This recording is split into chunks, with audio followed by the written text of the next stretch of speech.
২৪ জুলাই অভ্যুত্থানের মধ্য দিয়ে বৈষম্যহীন নতুন বাংলাদেশে উন্নয়নে এগিয়ে যাবে রংপুর অঞ্চল, এমনটাই দাবি শহীদ আবু সাঈদের বিভাগের মানুষদের। বিগত ১৬ বছরে কাঙ্ক্ষিত উন্নয়ন এবং বরাদ্দ থেকে বরাবরই বঞ্চিত ছিল অঞ্চলটি।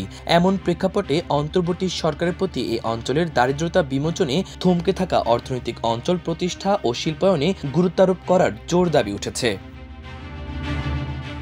পিছিয়ে পড়া রংপুরের মানুষ বলছেন, বরাদ্দ বৈষম্যের শিকার হয়ে রংপুর বিভাগে শুধু দরিদ্র মানুষের সংখ্যাই বাড়েনি, বেড়েছে কর্মহীন মানুষও। দীর্ঘদিনও হয়নি কাঙ্ক্ষিত শিল্পায়ন, ফলে কৃষির ওপর নির্ভর করে চলছে উত্তরাঞ্চলের জনগোষ্ঠীর অর্থনীতি। বিগত সরকার ৪টি অর্থনৈতিক অঞ্চল প্রতিষ্ঠার অনুমোদন দিলেও আটকে আছে ভূমি অধিগ্রহণ কার্যক্রম। অথচ একই সময়ে ঢাকা ও চট্টগ্রামের অর্থনৈতিক অঞ্চলগুলোতে চলছে ব্যাপক কর্মযজ্ঞ। নীলফামারীতে একমাত্র উত্তরা ইপিজেড ছাড়া দীর্ঘ সময় রংপুর অঞ্চলে গড়ে ওঠেনি ভারী কোনো শিল্প কলকারখানা।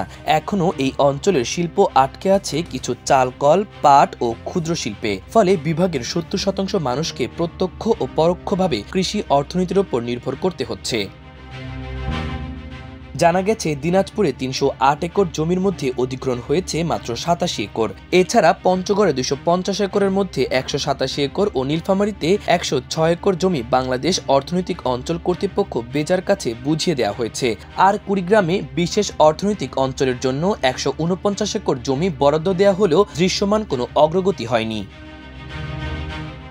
শুধু তাই নয়, ২০১৯ সালে রংপুরের গঙ্গাচড়ায় তিস্তা পাড়ে ২৫৪.২৩ একর জমির ওপর বিশেষ অর্থনৈতিক অঞ্চল গড়ে তোলার কার্যক্রম শুরু হলেও শেষ পর্যন্ত সেটি আর আলোর মুখ দেখেনি। এরপর ২০২৪ সালে কাউনিয়া উপজেলার টেপামধুপুর ইউনিয়নের হয়বতখা মৌজায় ২৫৪ একর খাস জমি অর্থনৈতিক অঞ্চল গড়ে তোলার উদ্যোগ নিয়েছিল বিগত সরকার। এজন্য জমি নির্বাচনের কাজ চূড়ান্ত করে সংশ্লিষ্ট দপ্তরে এ সংক্রান্ত পত্র পাঠানো হয়। তবে পরবর্তীতে বাস্তবায়ন প্রক্রিয়া হোঁচট খেয়ে থমকে যায় লালফিতায় বাঁধা অর্থনৈতিক অঞ্চলের স্বপ্ন। শিল্প উদ্যোক্তাদের অভিযোগ, বিগত সরকার দ্রুত অর্থনৈতিক উন্নয়নে পিছিয়ে থাকা অঞ্চলগুলোতে অর্থনৈতিক অঞ্চল স্থাপনের উদ্যোগ নিলেও রংপুর অঞ্চলে সেই দৃশ্য প্রতিফলিত হয়নি। এই অঞ্চলে ৪টি অর্থনৈতিক অঞ্চল অনুমোদন পেলেও আটকে আছে ভূমি অধিগ্রহণেই। হাসিনা সরকার রংপুরের মানুষের প্রতি ন্যায্যতা দেখাতে ব্যর্থতার পরিচয় দিয়েছেন। তারা বলছেন, শেখ হাসিনার শাসনামলে রংপুর বিভাগের মানুষকে শুধু আশ্বাসের বেড়াজালে আবদ্ধ করে রাখা ছাড়া কিছুই হয়নি। অথচ একই সময়ে ঢাকা ও চট্টগ্রামের অর্থনৈতিক অঞ্চলগুলোকে চাঙ্গা করছে বিগত সরকার। এই বৈষম্য দূর করার জন্য বর্তমান অন্তর্বর্তীকালীন সরকারকে কাজ করতে হবে, উদ্যোগ নিতে হবে যাতে আবু সাঈদের এই বিভাগ আর পিছিয়ে না থাকে, বৈষম্যের ফাঁদে না পড়ে। ব্যবসায়ী নেতারা বলছেন, সম্ভাবনা থাকার পরও বিগত সরকারের বৈষম্য নীতি প্রতিফলিত হয়েছে এই অঞ্চলে। বর্তমান সরকারকে এ বিষয়ে পদক্ষেপ নেয়ার তাগিদ তাদের। Rangpur chamber of commerce and ইন্ডাস্ট্রির সাবেক সভাপতি আকবর হোসেন বলেন, রংপুরে অর্থনৈতিক জোন স্থাপন হলে এখানে শিল্প প্রতিষ্ঠান গড়ে উঠবে, ব্যবসা বাণিজ্যর ক্ষেত্র হবে প্রসারিত।